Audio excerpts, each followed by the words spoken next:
In today's video, I'm going to teach you how to assign custom permissions to a user in Salesforce. Whether you're new to Salesforce or just looking to refine your skills, this guide will help you navigate the process smoothly and efficiently.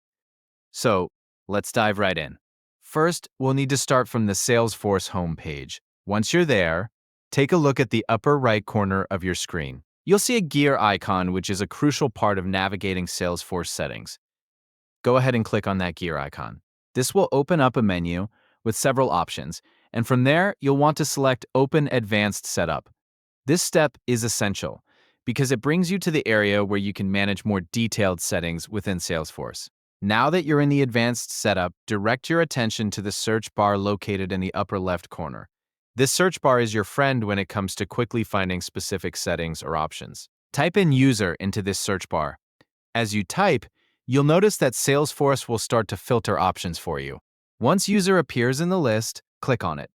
This will take you to the User Management section, where you can see all the users associated with your Salesforce instance. With the User Management section open, you'll now want to select the specific account that you wish to manage.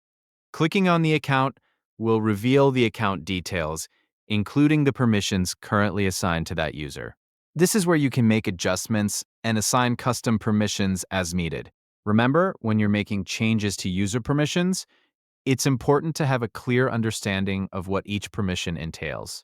This ensures that you're granting the right access levels that align with the user's role and responsibilities in your organization. If you're unsure about any permissions, Salesforce provides detailed documentation that can help clarify any questions you might have.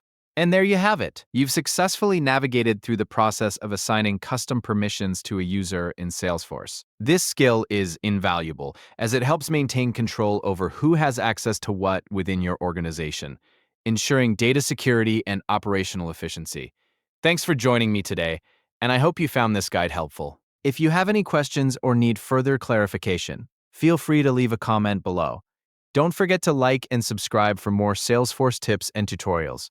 Until next time, happy Salesforce managing.